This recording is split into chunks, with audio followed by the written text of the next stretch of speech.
Is your tax preparer frustrating you? Are you ever wondering if they're going to get your taxes done? Do they just never seem to get any of the work finished? And let's not even talk about good communication. Is that like a total pipe dream to ask for? In today's video, we're going to go over what are some of the things that you should be looking for and what are some of the warning signs that you should be watching out for when looking at hiring a tax preparer coming up in 2025.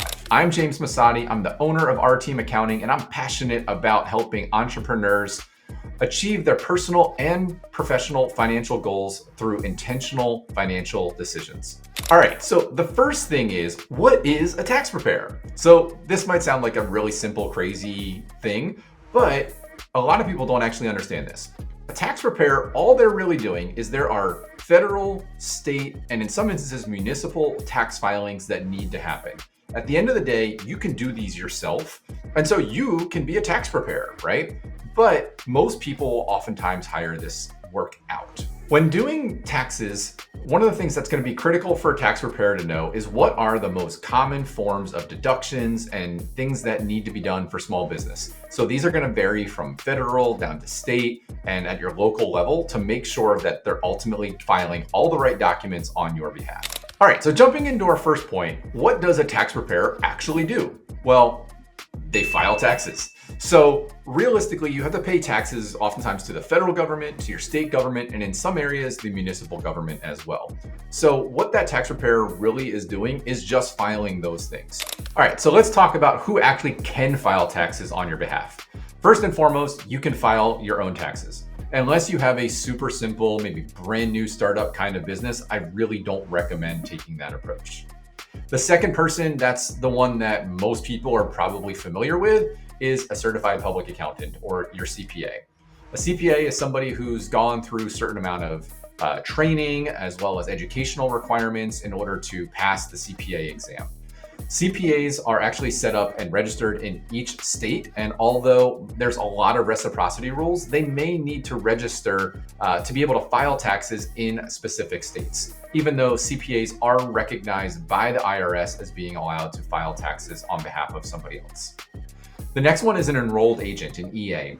So this is a federal government registration process to be allowed to file taxes, and they can file taxes in all 50 states. But they didn't necessarily go the route of getting a CPA. And there's a lot of reasons for that, but they are somebody who is very knowledgeable on the tax code, even though they may not be a CPA. The final person who can file taxes on behalf of somebody else is actually an attorney. Most of the time, we'll probably have some sort of a master's degree also in tax, whether it's an LLM or a master's in taxation or something along those lines. But to be honest, you probably don't want that person filing your taxes unless there's something really complex and complicated about it. Usually it's because you're dealing with some sort of like tax law, or you're maybe getting into lawsuits and things along those lines that you would use that attorney, but they can technically file taxes on behalf of somebody else. Now that we've talked about who can file for us, we're going to transition into talking about specialization. You might be thinking to yourself, why do I need to get somebody who specializes? And the honest answer is you don't. But we no longer live in an era where the easiest way to find your tax preparer is to go into the yellow pages of the phone book and look up whoever is nearby, right? That used to be how it worked. But in the day of the internet, we have the ability to go find folks, and there is massive niche specialization going on. And why that's important is the fact that the tax code is 6,800 pages long. And it's not getting any more simple. And so finding a tax preparer who is knowledgeable on your industry and what the most common deductions and things like that are to make sure that you're setting your business up the best way possible to pay the least amount of taxes, getting somebody who has that knowledge and that specialization is going to be really important. From here, let's go ahead and talk about what is a lot of people's biggest pain point, which is communication. All right, so why is communication such a problem? The honest answer in most regards is that accountants are bean counters, right? They aren't always people. They like working in spreadsheets and in numbers and in the tax code, and that's where they live and thrive. So one of the most important things that you're going to want to talk about with your tax preparer is what is their ideal and preferred means of communication, and does that sync up with yours? One of the other pieces that really facilitates the process for tax preparers is what kind of practice management software are they using? Practice management software is critical in today's environment where preparers can be working on hundreds of returns throughout a tax filing season. And without that, you're never going to know what the status is, where things are, how things are being scheduled. And it is an easy way to make sure that everything is in one spot and it's really secure and all of that. One of the other pieces that you really want to make sure that you are paying attention to is talking to your preparer about what is their typical turnaround time. So this is also one of the areas where when we think about communication, you might be thinking like, oh, hey, I'm going to get you all of my information by this particular time, and it's going to be like a week before you get me my tax return back. A lot of that is going to depend on what their workload is. Are they at capacity? Where are you in terms of getting them all the documents that you need? And they may have a workload and a work process.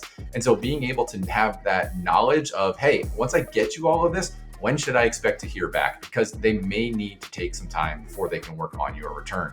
So having that being on the same page is going to be critical in order to make sure that you are set up for success with your communication. Now that we've gotten that big red flag out of the way, let's go ahead and dive into some of the other red flag topics that we need to be paying attention for when hiring a tax preparer in 2025. All right, so the first red flag that I really recommend that you pay attention for is how they're actually going about giving you advice on any sort of deductions that they have going on. In the world of business tax returns, it's very popular to encourage people to spend more money because you can get more write-offs and therefore pay less in taxes. As a profit-first professional, I am a strong advocate for making sure that your business is in good, solid financial footing. And so it is my recommendation that if somebody is telling you to take write-offs and to spend extra money on things that your business legitimately doesn't need, that is a red flag. We want to make sure that we are taking advantage of every possible tax deduction that we can, but it should not come at detriment of our businesses. The next thing that we should be paying attention for is whether or not they also do bookkeeping in their tax practice. And the reason that this is important is for a couple of things. First and foremost is how are they actually going about doing your bookkeeping? There's specialized bookkeeping software. QuickBooks Online is the most common. There's another software that's pretty popular and growing in popularity called Xero, as well as some other softwares. These are really designed for business owners. That said, there's a lot of tax prep software that has built-in accounting functionality to it that makes the tax prep process a lot easier. Unfortunately, a lot of these tools and softwares don't have really great, robust client portals where you can easily log in and see what the status of your financials are, like you can in those dedicated accounting software programs. And that's important for you as a business owner because your financials aren't just for the purposes of filing your taxes. As a business owner, you should know what is going on in your business, and those financial documents are critical to helping you have that picture be painted for you. Another thing that you really want to make sure that you're paying attention to is when you do need to ultimately make changes or adjustments, is how are those actually being done? And by this, there isn't necessarily they're not doing anything wrong from an accounting perspective, but a lot of folks who are really focused on just making sure that the taxes line up and taxes are squared away will do what's called a journal entry, and they'll just basically move stuff from one spot to another. From an accounting perspective, that's totally okay to do. But here's the thing, from a business running perspective, it really makes it difficult to be able to do any sort of comparative analysis on what's been happening in your business.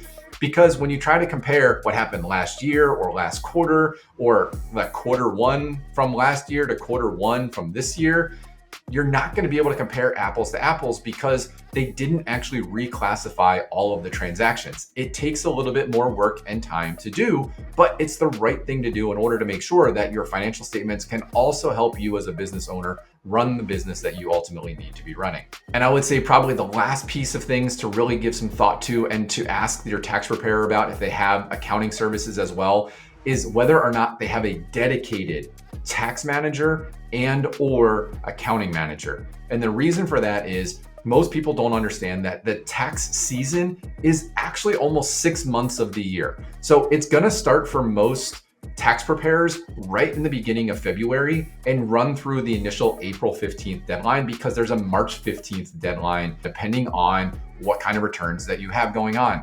Then if you go on extension, there's a September 15th and an October 15th deadlines as well. And so tax preparers are busy from February, March, April, all through that season. And then again, starting in September and October, and even into as early as August. And so when you have these big chunks of time where they're focused on taxes, what often tends to happen is they aren't paying attention because they're so bombarded with all the extra work of the tax returns to making sure that your business financials are being done on time. And sometimes the details can slip through the cracks as well. There are folks who can do it great. I'm not saying that this is like a no-go deal breaker kind of a situation. But if they can't explain very explicitly their process, how they do those things, if they can't provide to you testimonials or referrals to people that are other business owners that they can talk to that can explain, yeah, I still have access to my financials, everything's being done great, I have my portal, I can see everything that's going on, and I feel confident about my business financial numbers, then it's still all good. But these are definitely some red flags you should look out for, because it can become a problem. Now we're going to talk about everybody's favorite topic, costs. What should having your taxes done for you cost you? Well, the honest answer is it depends, right? And I know everybody loves hearing that answer, but let's talk about why it depends.